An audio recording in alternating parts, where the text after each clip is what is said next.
For somebody that's starting a new business, put your fears aside. Ooh. Put your fears aside. What did you have to put aside? Oh, I was afraid of I'm majorly afraid of failure. Mm-hmm. And I've learned that you cannot be successful without failure. So don't be afraid to fail.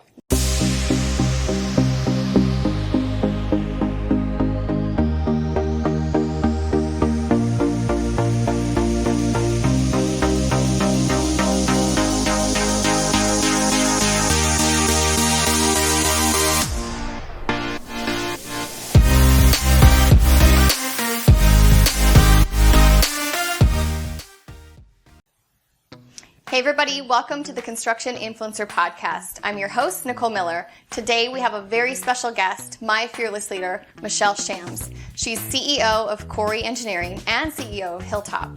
Thanks for being here. Thanks for having me in your own office. I didn't have to go far for this. No, you didn't. Thanks, Nicole, for having me. Absolutely. I'm excited. You have such an amazing story because I know where you came from, but not very many people know your story and your journey here at Koury. So let's start with that. Where to begin? 13 years ago, I was asked by Dave Menefee and Richard Koury to come in and help accounting. And I came from banking, so I didn't really know the accounting side of things. I knew the construction lending side, but not the accounting side. So I said, worth a shot. Let's try it out. And I started in accounts payable. And from accounts payable, after about 3 or 4 months, they switched me over to accounts receivable. They realized that if I could pay the bills fantastically, I probably could collect the money just as fast as I paid the bills. So got into accounts receivable, stayed there for a few months, and we shifted from Gardena to our main office now in Chino. And in that move, I became the accounting manager.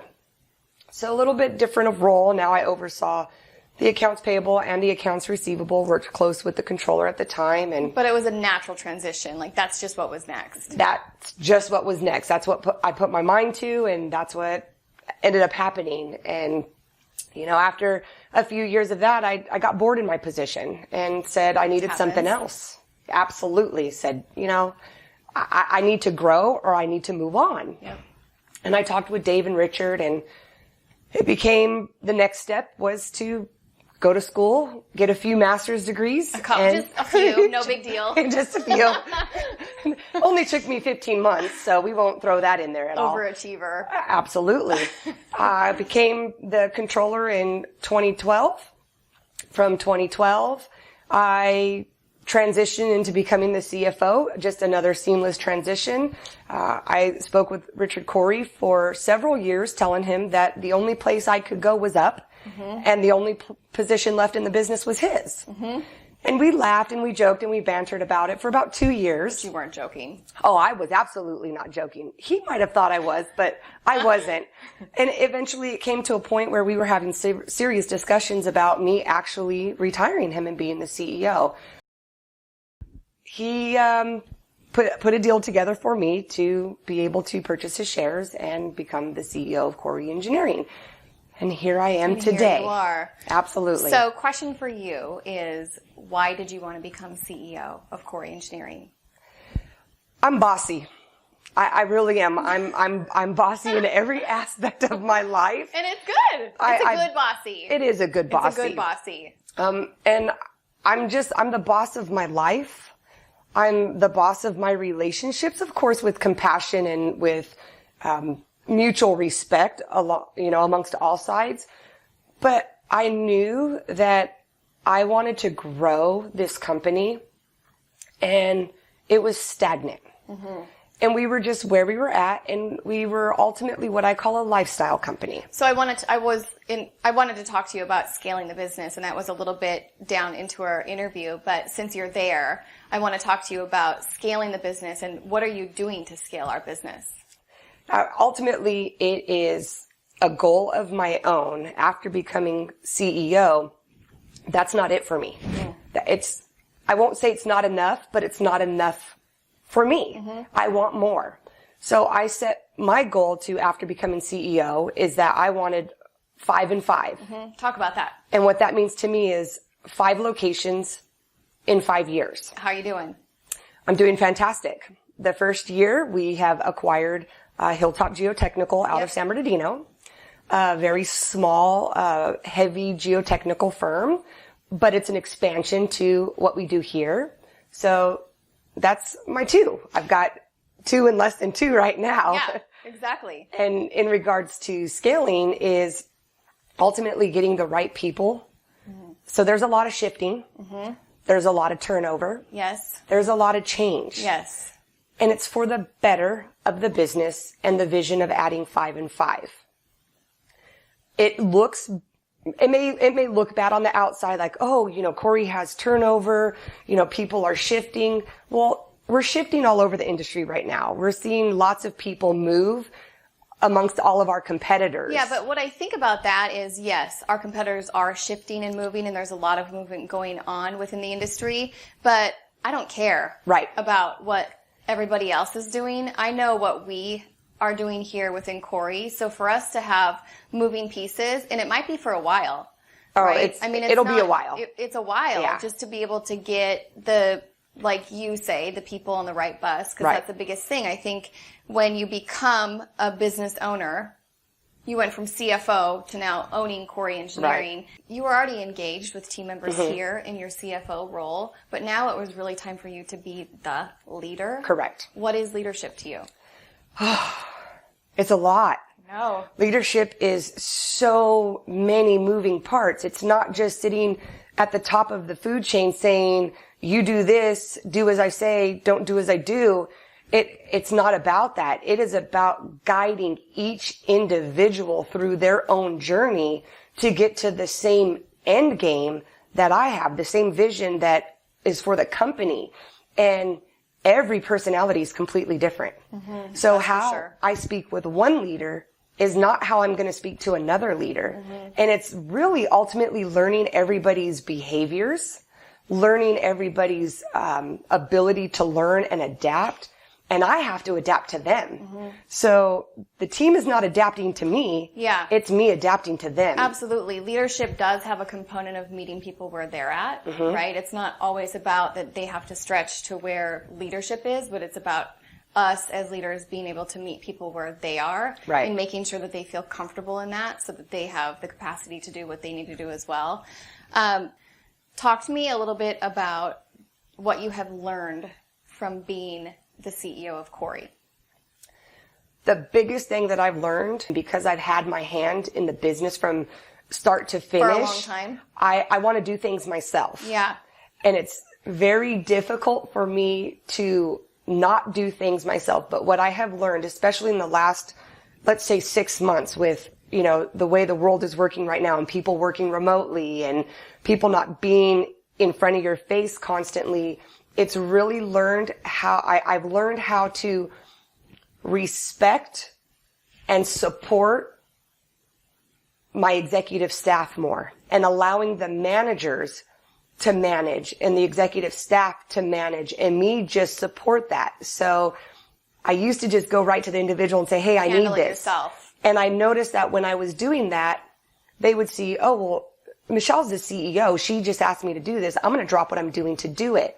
And then I disrupt the whole department. Yeah. There's got to be a chain of accountability. Absolutely. Right? And there's got to be respect for all of those boundaries so that people know exactly. And we've had that challenge here. We have. We've had the challenge of there's a lot of high type personalities that want to take charge. I'm a lot like you. We'll just go get the job done. If we hear that there's something going on, we just go and we handle it. And that's our personality type, and it's not right or wrong.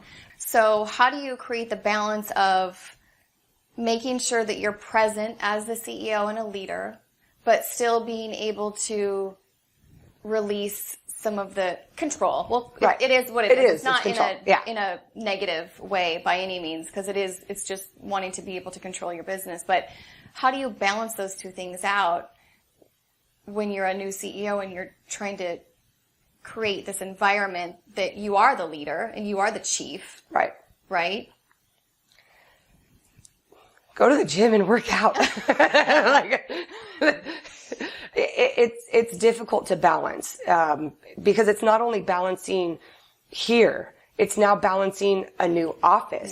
The hilltop. It's balancing my relationship at home.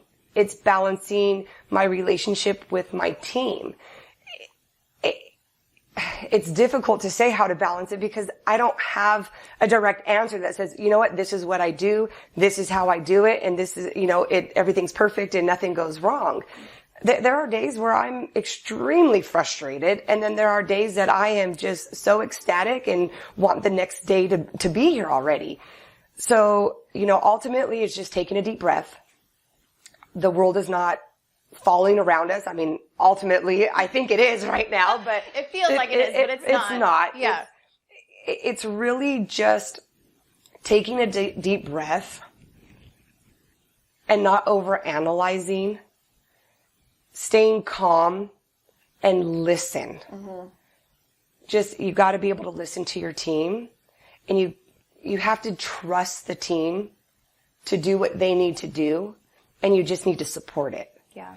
I think you realize that it just all meshes together and there's really no separate because you are a wife and you're a daughter and you're a sister no matter where you are. Right. You're here, you're home, you're a business owner when you're at home too. So right. it all just kind of blends in and meshes together. So let's talk about the obvious. You're a woman. And there's a lot Are you sure about that? You're a woman and you're in construction, and there's a lot of hype about women in construction because there needs to be more of us. But what is your experience as a woman in construction? I've actually had great experiences. We get great projects being a women-owned business. I would say 5 years ago it was more difficult because there was less females in this industry. But we're getting so common. We are getting common. We have a presence. And absolutely. It's amazing. And thank you for being such a leader in the woman world that we're in. What do you think our competitive advantage is? A competitive advantage that we have is that I am a new CEO. So because, in my opinion, because I am a newer, younger CEO, I have a different mindset than some of the older generation that are stuck in their ways. Yeah. And so I am all about innovation and what's the next creative way? Yeah. What's the next marketing tool? What's the next step? Do we, keep going in the direction of inspections in, the heavy K through 12 that we're in, or in municipalities, or do we shift and do we get into different markets? Do we get into maybe construction management is the next step? Mm-hmm. It's ever evolving with me. I think because I am young and I do have a 20-year picture in mind. Yeah. That let's do this now. And if this doesn't work, let's try something else. Yeah. So let's change consistently and constantly.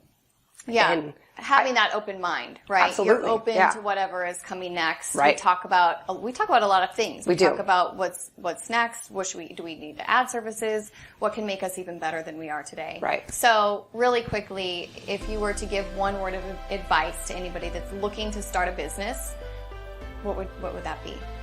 One word of advice? One word. Can it be a phrase? Sure. It can be a phrase. I don't think it could be. It doesn't have to just be a word. It can be, Okay, for somebody that's starting a new business, put your fears aside. Ooh. Put your fears aside. What did you have to put aside? Oh, I was afraid of I'm majorly afraid of failure. Mm-hmm. And I've learned that you cannot be successful without failure. So don't be afraid to fail. Yeah, we've got to fail to know what success looks like. So just put the fear aside. Go for it. You're your own worst enemy. We are. Period. We absolutely are. Yeah, so if you put anybody, if they put their mind to it and they truly believe in what they're telling themselves, you can make a mountain move out of your way. You just cannot be afraid to do it. I love that. And it's such a good word of advice because people are stopped by their fears, no matter what they are. Right. People stop dead in their tracks because they're afraid of whatever it might be. And that's one thing that I admire about you, is that I see you as completely fearless.